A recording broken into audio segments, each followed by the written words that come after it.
ang production ng team niya, ganyan na ang humahataw sa ilalim niya, baka nasa Paris pa si Sir. Nagpapamasyon, kasama misis niya. Yung bagong misis niya. Wala na daw eh. Di ba? That is the reason. Kaya huwag nyo natin yung oras, tsagain nyo lang ngayon.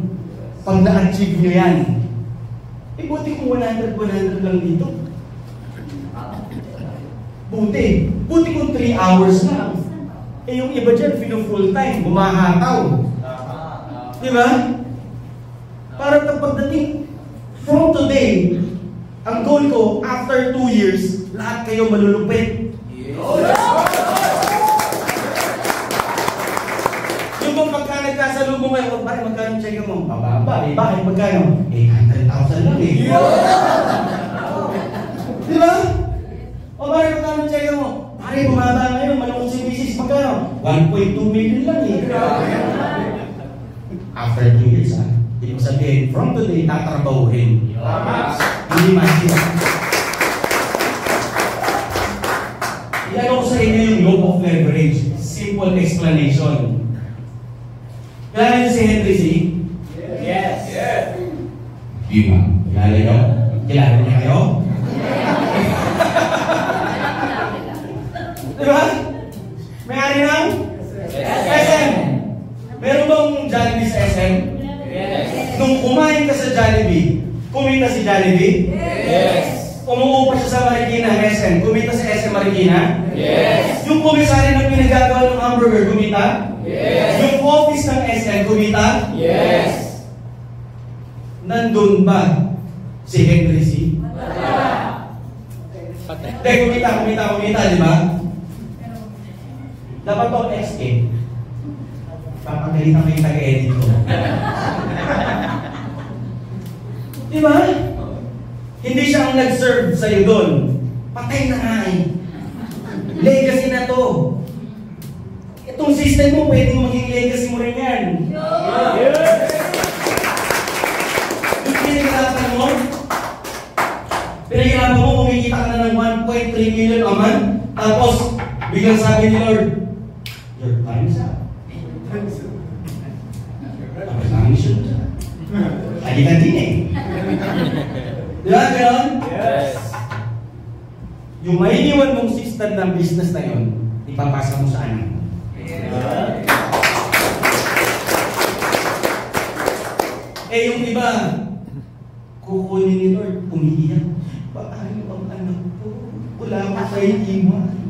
Ngayon, pati yung mga anak mo, dahil gano'n ano? Huwag kang aalis. Wala ka pang pamana. Pagka ba gano'n ang iiwan mo, 5.3 million, you can go to our Creator very peaceful talaga. Yes. Diba? At saka yung mga maiiwan mo, hayang buhay. Yes. Okay, balik tayo rito. Ayun! Yung pala yun. Kumita lahat. Tama? Yes. Pero, ang nag-serve sa'yo sa Jollibee, si Henry C. ba? Yes. Nasa SM Marikina ba siya? Nasa commissary ba siya? Nasa office ba siya? Wala. Because he is paying somebody to do the job. Pero, kumikita pa rin siya. Yes. Sa system natin, napakita ko pala dito. Dito na kailangan. Oh, these are our ways to earn. I-highlight ko yung leverage. Okay? Ways to earn. Tama ba? Yes. GSC? Yes. Okay. This is you. Okay? May left group, right group ka. Nag-invite ka, shinare. Hindi na-recruit ha. Shinare mo yung opportunity. Nag-join, kumita ka na magkano? 500. Kunwari, Monday nangyari yun. Tuesday, shinare mo ulit yung business. Magkano kita mo? 500. Meron kang isa sa left, isa sa right.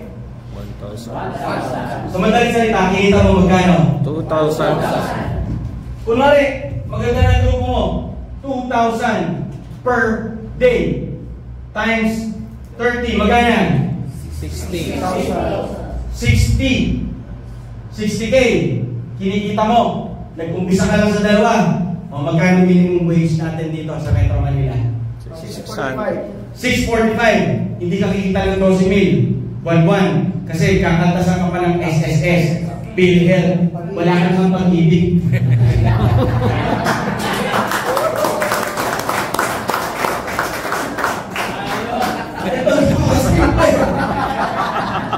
Diba? Ikaw nag-invite. Ikaw nag-share. Gusto rin nilang kumita. Sila naman yung mag-share. Kikita rin. Kikita. Diba?